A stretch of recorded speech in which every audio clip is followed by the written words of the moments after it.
శ్రీ గురుభ్యో నమ. శ్రీమాత్రే నమ.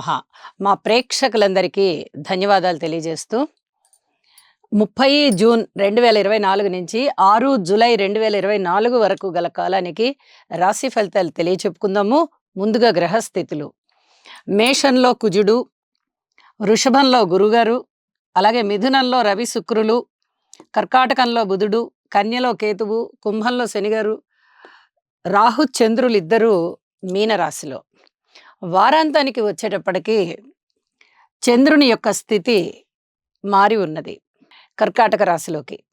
అయితే గ్రహ సమ్మేళనాల యొక్క విశేషాంశాలు ఏవి అని పరిశీలించగా, శుక్ర రవులిద్దరూ కూడా కలయిక జరుగుతూ ఉన్నది మిథున రాశిలో. ఇది శుక్రమూఢమిగా తెలియజెప్పుకుంటాము. అయితే శుభకార్యాలు చేసుకోవడానికి, అంటే కొత్తగా పెళ్ళిళ్ళు పేరంటాలు అలాంటివి చేసుకోవడానికి కొంచెం నిషేధం అన్నమాట. శుక్ర బలం తక్కువగా ఉంటుంది కాబట్టి. శుక్రుడు అస్తంగతుడై ఉన్న కారణం చేత ఈ వారం రోజుల కాలము కూడా శుక్ర రవుల కలయిక ఉంటూ ఉన్న కారణం చేత శుక్రుని యొక్క బలము ఎవరి జాతకంలో అయితే తక్కువగా ఉందో వారికి కొంచెం బలం తక్కువగానే ఉంది అని చెప్పచ్చు. అంటే గోచారంలోనూ బలం తక్కువగా కనిపిస్తోంది. కాబట్టి ఈ శుక్రగ్రహానికి సంబంధించినటువంటి స్తోత్ర పారాయణాలు చదువుకోవడం చాలా చాలా మంచిది. అమ్మవారి పూజ చాలా చాలా మంచిది. అలాగే చంద్ర రాహువుల కలయిక ఇది మానసిక వేదననిస్తూ ఉంటుంది, అపోహలకి దారి తీస్తూ ఉంటుంది. మానసికంగా నిలకడ లేకుండా అస్థిమితమైన ఆలోచనలు ఎక్కువగా ఉండడానికి అవకాశం ఉంటూ ఉంటుంది. వీటిని నిరోధించుకోవాలి అంటే గురుగ్రహ స్తోత్ర పారాయణాలు చేసుకోవడము, అలాగే దుర్గామ్మ వారిని పూజ చేయడము లేదా స్మరించుకోవడము చాలా చాలా మంచిది. ఇక వారాంతంలోనికి వెళ్ళేటప్పటికీ చంద్రబుధుల కలయిక జరుగుతోంది. వీరిద్దరికీ పడదు. వాళ్ళిద్దరూ శత్రువుల కింద లెక్క ఆస్ట్రాలాజికల్గా చెప్పాలంటే. కానీ చంద్రుని యొక్క కుమారుడే బుధుడు మైథలాజికల్గా తీసుకుంటే. కాబట్టి చంద్రుడికి ఎవరితోనూ వైరం ఉండని కారణం చేత తన కుమారుడే కాబట్టి బుధునితో చంద్రుని యొక్క స్థితి బాగానే ఉంటుంది. అయితే బుధుడు మటుకు చంద్రునితో వైరం ఉంది అని అనుకుంటూ ఉంటాడు. ఈ యొక్క వ్యతిరేకతలు తగ్గిపోవాలి, మానసికమైన ఆలోచనల మీద ఈ ప్రభావం ఎక్కువగా ఉంటూ ఉంటుంది. కాబట్టి ఈ వ్యతిరేకతలన్నీ పోయి చక్కటి బలకరమైన ఆలోచనలు ఉండాలి అంటే లక్ష్మీ అమ్మవారి పూజ అవసరం. వెరసి ఈ వారం అంతా కూడా ముఖ్యంగా అమ్మవారి పూజకే ప్రాధాన్యత ఎక్కువగా కనబడుతూ ఉంది గ్రహస్థితుల యొక్క కలయికల చేత. కాబట్టి ప్రతి రాశి వారు కూడా ఖచ్చితంగా అమ్మవారిని పూజించండి. ఇక శనిగారి యొక్క దృష్టి కుజుడి మీద పడుతూ ఉంది. ఇది రాజకీయాల పరంగా కానీ, వైద్య పరంగా కానీ, రోడ్డు ప్రమాదాల పరంగా కానీ, కోర్టు కేసుల పరంగా కానీ, అలాగే ఆస్తి తగాదాల పరంగా కానీ అంత మంచిది కానీ గ్రహస్థితి. కాబట్టి ఈ అంశాలు ఎవరికైతే ఇప్పుడు జరుగుతూ ఉన్నాయో వారు కొన్ని జాగ్రత్తలు తీసుకోవడం అనేది చాలా చాలా మంచిది. వీలైనంత వరకు వాయిదా వేసుకోవడం చాలా మంచిది అని చెప్పి తెలియజేస్తున్నాను. అలాగే గురువు యొక్క దృష్టి కేతువు మీద పడుతూ ఉన్న కారణం చేత ఆధ్యాత్మిక చింతన బాగా పెరుగుతుంది. ఇది దాదాపుగా అన్ని రాసుల వారికి అలాగే ఉంటుంది. కాబట్టి ఇక్కడ ఈ వారం అంతా ఆధ్యాత్మిక చింతన బాగుంటుంది. అమ్మవారి పూజలు చేసుకోవాల్సి ఉంటుంది.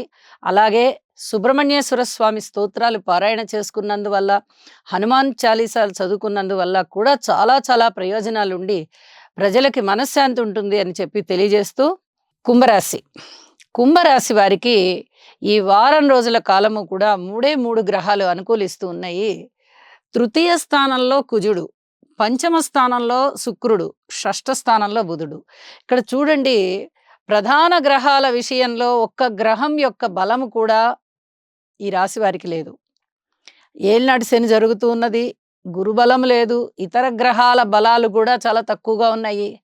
ఇలాంటి గ్రహస్థితుల మధ్య నవగ్రహాల యొక్క హోమం చేసుకోవడం అనేది చాలా చాలా మంచిది. నవగ్రహాల హోమం చేసుకోలేమండి, అంత స్తోమత మాకు లేదు అనుకునేవారు, నవగ్రహాల యొక్క స్తోత్ర పారాయణాలు చెయ్యండి. ప్రతిరోజు నవగ్రహాల ఆలయానికి వెళ్ళి అక్కడ 11 ప్రదక్షిణాలు చెయ్యండి. మీరు భక్తి ప్రపత్తులతో చేసే ఏ పనైనా కూడా అది భగవంతుడికి చేరి మనకి ఆశీస్సుల రూపంలో తిరిగి వెనక్కొస్తుంది. ఇది చాలా చాలా చెప్పదగ్గ సూచన.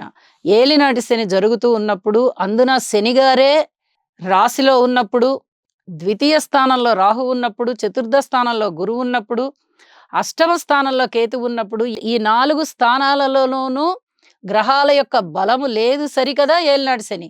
ఇలాంటి పరిస్థితుల్లో మనము భగవంతుణ్ణి వేడుకోవడం తప్ప ఏమీ చేయలేం.